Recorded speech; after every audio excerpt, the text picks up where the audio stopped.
अस्ति न चेदिहा वेदिन महति विनष्टि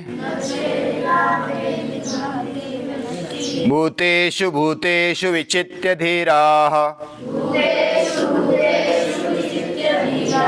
प्रेत्यास्माल्लोकादमृता भवन्ति प्रेत्यास्माल्लोकादमृता भवन्ति।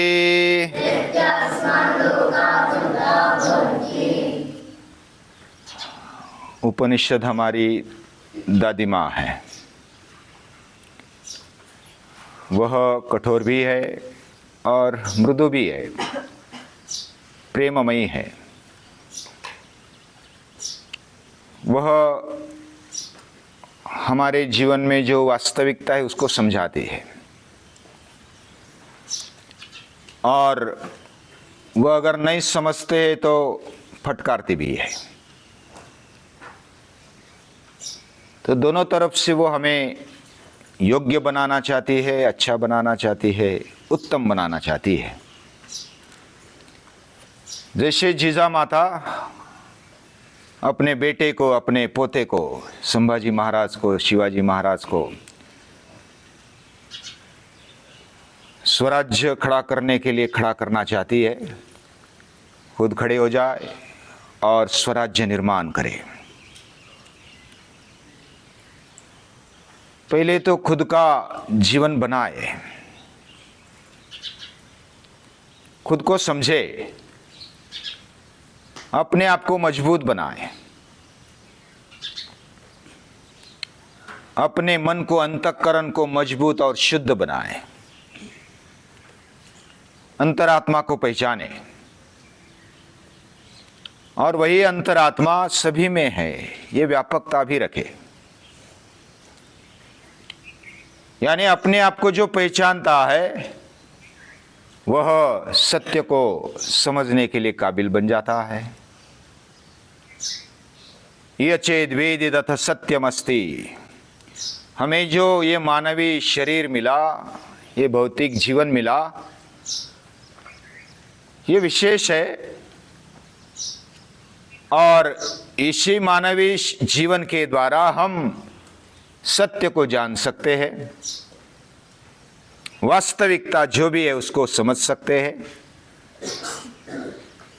अगर ये समझते हैं तो अच्छी बात है, नहीं समझते हैं तो महान विनाश है। यानी फटकारती है कि हमें इस जीवन में उसको समझना चाहिए, और केवल अपने आप में समझना ये एक बात है, और उस व्यापकता को समझना ये अलग बात है। भूतेषु भूतेषु विचित्य धीराः। जो धैर्यवान होता है, धैर्य से सभी प्राणी मात्राओं में उस चैतन्य तत्व को, सत्य को देखना, ऐसा जो देख पाता है वह इस लोक से जब प्रयाण करता है तो अमृतत्व प्राप्त कर लेता है, वह खुद अमृत बन जाता है। यानी हमारे जीवन में दो साइड है, कौन सी चुनना हमारे हाथ में है। हम खाओ पियो मजा करो, बस खाने के लिए, भोगने के लिए जीवन है, ऐसा समझना और उसकी तरह जीना ये एक बात है। और हमारा जीवन केवल इसके लिए नहीं है, जीवन धरने के लिए, उसको धारण करने के लिए हमें भोग की कुछ आवश्यकता है। हालांकि आवश्यकता मात्र है, जितना आवश्यक है उतना लेना चाहिए, लेकिन इससे अधिक हमें यह विचार करना चाहिए कि अपने आप को समझना है, सत्य को समझना है। और ये कोई भी समझ सकता है, छोटा हो, बड़ा हो, स्त्री हो, पुरुष हो,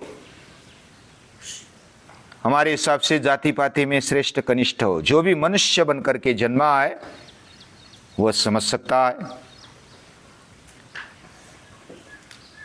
और ये हिम्मत देने वाली ये गीता माता है, उपनिषद दादी माँ है। क्या हम सत्य को समझने के लिए, सत्य कौन है? ऐसा बोला जाता है truth is a god, God is a truth. भगवान ही सत्य है और सत्य ही भगवान है। और इसको समझना चाहिए, इसको जानना चाहिए, और नहीं जानेंगे तो महान विनाश है।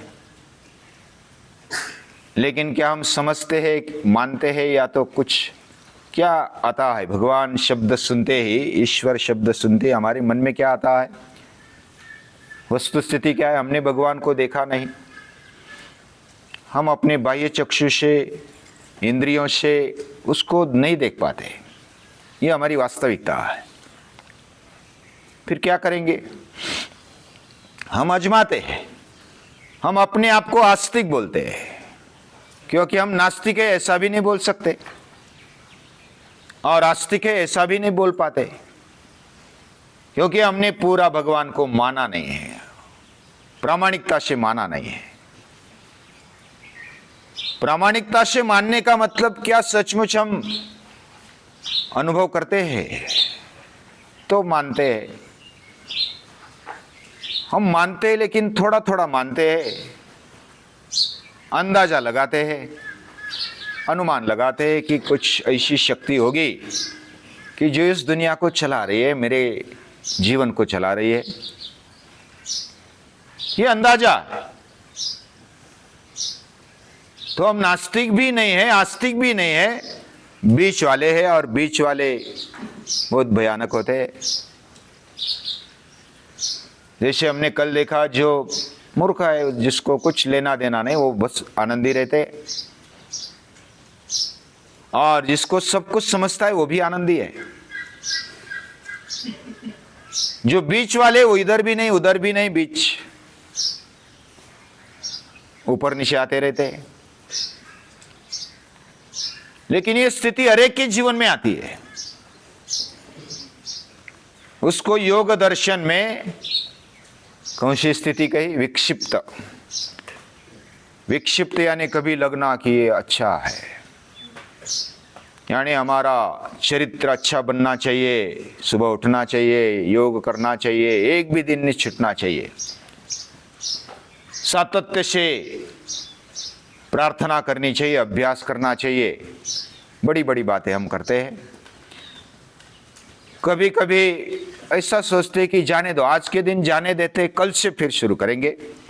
ये थोड़ा पांव दुखता है, माथा दुखता है, पेट दुखता है, कुछ ना कुछ कारण बहाना ढूंढते और आगे ढकलते हैं। आज नहीं कल, कल नहीं परसों, फिर आगे चला जाता है। दोलायमान स्थिति हो जाती है। करना तो चाहिए, लेकिन बस आज के दिन कर लेते, आराम से सो लेते हैं, बाद में देखेंगे कल का कल। तो ये दोलायमान स्थिति, ये विक्षिप्त स्थिति है। ऐसी स्थिति हर एक के, हर साधक के जीवन में आती है, हर मनुष्य के जीवन में आती है, जब वो उन्नति की ओर जाता है, जाना चाहता है। तो क्या हम सत्य को तर्क से समझ सकते, बुद्धि से समझ सकते? तो गीता कहती है, या तो वेद कहते हैं, यो बुद्धि परतस्तु सहा, बुद्धि से वो उस पार है, बुद्धि के दायरे में नहीं आता। लेकिन बहुत सारे चर्चा करते हैं, वाद विवाद करते हैं, भगवान है क्या नहीं, उस पर भी वाद विवाद करते हैं। उसमें कोई बुरी बात नहीं है, हमारी बुद्धि ये तो चलानी चाहिए। लेकिन क्या बुद्धि से भगवान खड़े हो गए? बुद्धि से उसको निर्माण किया? हम तर्क करते हैं। पहले एक कहानी बोली जाती है, छोटी सी कहानी है। एक बार जो आदिवासी लोग, यानी पहले जो मनुष्य रहता था, उसने जब अनुभव किया कि ये तो सूर्य, जब सुबह 5 बजे उठ गए तो सूर्य नहीं है, और 1-1.5 घंटे बाद सूर्य आ गया, प्रकाश आ गया, और ये सूर्य को उगाने वाली, प्रकाश देने वाली कोई ना कोई शक्ति है, वही भगवान होगा। ऐसा अंदाजा लगाते, तर्क लगाते। फिर समझो कि कोई पानी में उतर गए, कुछ होड़ी बनाकर, नाव बनाकर अंदर चले गए, समंदर में चले गए, तूफान आ गया। हर तूफान आने के साथ साथ उसको लगा कि ये जो वायु है वे प्रचंड शक्तिशाली है और इसको निर्माण करने वाला कोई ना कोई होगा और वही ईश्वर है। अग्नि के बारे में, वायु के बारे में, पानी के बारे में ऐसी संकल्पनाएं करते हुए वरुण देव आ गए, सूर्य देव आ गए, वायुदेव आ गए, पृथ्वी को भी माता मानने लगे। यही भगवान का रूप है। तो इस प्रकार भगवान की कल्पना बुद्धि से करने लगे, तर्क करने लगे। लेकिन क्या बुद्धि तर्क करती है, कल्पना करती है? क्या वो भगवान है? तो भगवान वो नहीं है। हम भौतिकता की कल्पना करते हैं, हमारी बुद्धि चलती है, उधर भौतिकता होती है। विज्ञान ने भी जो शोध किया, वो विज्ञान का शोध भौतिक चीजों पर है, वस्तु पर है, पदार्थ पर है, परमाणु पर है। परमाणु भी भौतिक है। जो भी एटम है वह हर पंचमहाभूतों का एक एक अणु, जैसे कणाद मुनि ने दर्शन शास्त्र में कहा गया। यह अणु से बना है सभी। और जब भौतिक शास्त्र के द्वारा हम अगर भगवान को खड़ा किया तो मूर्ति में भगवान मानने लगे, या तो किसी वस्तु में, पदार्थ में मानने लगे। तो क्या भगवान है? पत्थर भगवान है? मूर्ति भगवान है? कौन है भगवान, कौन है ईश्वर? यह प्रश्न हमारे मन में पड़ता है, तर्क से हम ढूंढते हैं। हालांकि कुछ साल पहले परमाणु को फोड़ते फोड़ते बड़ा मशीन निर्माण किया, 27 किलोमीटर, ऐसा मैंने पढ़ा। और उधर परमाणु का जो भी नहीं फूट सकता, इससे परमाणु को फोड़ने का प्रयास किया। लेकिन फोड़ते फोड़ते ऐसा एक पार्टिकल बचा जो फोड़ा ही नहीं जा सकता था, और उसको गॉड पार्टिकल बोले। ये भगवान का अंश है, क्योंकि उसमें भी हलचल दिखाई देती थी। इलेक्ट्रॉन, प्रोटॉन, न्यूट्रॉन वो घूमते थे। तो फिर उधर बुद्धि तो रुक गई, तर्क रुक गया, बुद्धि उसके आगे नहीं चली। बुद्धि रुक जाती है, बुद्धि के दायरे में भौतिक बात ही आती है, और जिधर भौतिकता आ गई उधर लिमिटेशन आ गया, और जिधर लिमिटेशन आ गया उधर भगवान कैसे निर्माण होगा, कैसे सिद्ध होगा? अशक्य है। तो क्या समाज ने निर्माण किया? समाज समझो कि एक आदमी है तो ठीक है, दूसरा आता है तो कुछ पुण्य की बातें, कुछ पाप की बातें होने लगती है। यानी दूसरों का लूटना नहीं, दूसरा आता है तब लूटने की बात आती है ना। दूसरा आता है तब दूसरे की ओर गलत दृष्टि से देखना, पाप की दृष्टि से देखना, ये सभी बातें समाज आने के बाद खड़ी हो गई। और पाप से बचाने के लिए भगवान की आराधना होने लगी कि ईश्वर मुझे बचा ले, पाप से दूर हटा दे, मुझे क्षमा कर दे, या तो मुझे सजा कर दे। ये बात समाज आने के बाद खड़ी हो गई। तो क्या समाज आने के बाद, पाप खड़ा होने के बाद भगवान आ गया? ऐसा भी नहीं कह सकते। भगवान खड़ा करने की, निर्माण करने की बात नहीं है। भगवान सत्य है, आस्तिकता वो है। हम कहे न कहे, माने न माने, वो है। और ये किसको समझ में आ गया? ऋषियों को, मुनियों को, महापुरुषों को वो अनुभूति हो गई। यानी उनको प्रत्यक्ष अनुभव, आत्म साक्षात्कार हो गया, आत्मानुभूति हो गई, और ईश्वर प्रकट हुआ। उन्होंने नहीं किया, उनके सामने, जैसे न्यूटन जो शास्त्रज्ञ है, उनके सामने गुरुत्वाकर्षण उनको दिखा, दर्शन हो गया। वैसे हमारे ऋषियों के, मुनियों के जो भी अंतर्यामी है उसका दर्शन हो गया, आत्मदर्शन हो गया। यानी हमारी बुद्धि वहां तक नहीं पहुंचती। दूसरी तरह के से थोड़ा समझ लेते हैं भगवान क्या है। मैं हूं, मेरा जीवन है, मैं हूं, मेरी बुद्धि है, बुद्धि में स्मृति है, हम याद करते हैं। हमारी याद, क्या याद ने या तो स्मृति ने भगवान को निर्माण किया या तो बुद्धि ने निर्माण किया? बुद्धि ने तो निर्माण नहीं किया, तर्क के दायरे में वो नहीं आता। फिर क्या स्मृति ने निर्माण किया? बुद्धि एक अलग बात है, तर्क करना एक अलग बात है, और याद होना यह अलग बात है। याद होने में समझो कि मुझे स्मरण है, और स्मरण है इसलिए हम अच्छे से जिंदा है। अगर मैं कौन हूं इसका स्मरण अगर चला गया ना, मैं शिवाक्षी हूं, मैं लव हूं, ऐसा अगर हम भूल गए तो हम पागल कहले जाएंगे। हाँ, इसको खुद कौन है ये याद नहीं तो क्या हो गया?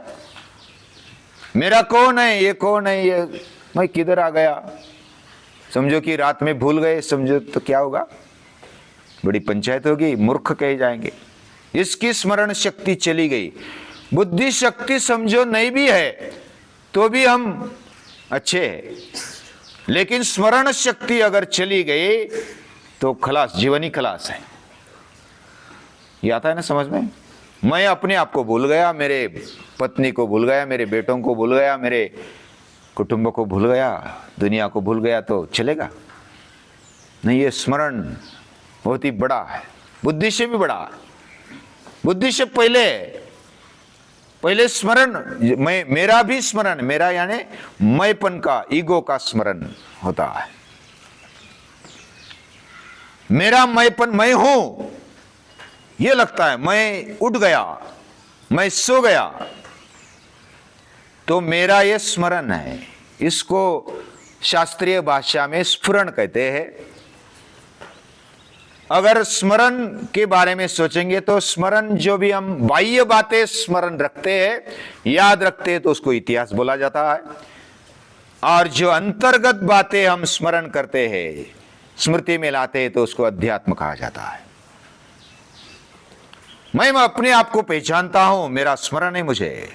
जैसा अर्जुन ने कहा, नष्टो मोह स्मृतिर्लब्धा, मेरा मोह नष्ट हो गया, मैं कौन हूं इसकी याद आ गई। अंतर्गत मैं कौन हूं इसकी याद आ गई, स्मरण हो गया, मुझे मेरा स्मरण हो गया। ये बहुत बड़ी बात है। मुझे बाह्य बातें स्मरण रहती है, इतिहास होता है, और मैं मेरा स्मरण करता हूं, खुद कौन है इसको स्पष्टता से जान पाता हूं, ये अध्यात्म है। अभी अध्यात्म यानी गंध लगाना, माला पहनना, कपड़े पहनना, हिमालय में जाना, जप करना, तप करना, ये अध्यात्म हम समझते हैं। हाँ, उसके लिए कुछ उपयोगी है, वह कर्मकांड है, बाह्य कुछ कृतियां है कि हम अंतर्गत अपने आप को समझ सके, इसलिए कुछ कार्य किया जाता है, कृति की जाती है। लेकिन वो मतलब अध्यात्म नहीं है। अध्यात्म यानी खुद की पहचान, आत्मनि अधि, खुद का अभ्यास। और ये खुद का अभ्यास, अभी जो स्फुरण है ना, स्फुरण और स्मरण, इसमें स्फुरण ही भगवान है। मैं, मेरा जो शुद्ध रूप है वो भगवान का रूप है। ममैवांशो जीवलोके सर्वस्य चाहं हृदि सन्निविष्टः। मेरा मैंपन ये जब शुद्ध है तो वो भगवान का ही रूप है, और वह पहले आता है, बुद्धि से भी उस पार है। बुद्धि, तर्क हम बाद में करते हैं, जो भी दिमाग लगाते वो पहले तो मैं हूं ये याद आता है ना, बाद में फिर मुझे ऐसा ऐसा लगता है, मेरा मत यह है, मैं ऐसा विचार करता हूं, वैसा विचार करता हूं, ये तो बुद्धि बाद में आ गई। लेकिन पहले स्फुरण हो गया, स्मरण आ गया, और बाद में बुद्धि, तर्क, विचार आने लगा। तो ये भगवान का रूप है, स्फुरण। अभी आज के लिए यहां तक समझते हैं। बाकी आगे देखेंगे। सभी को नमस्कार है।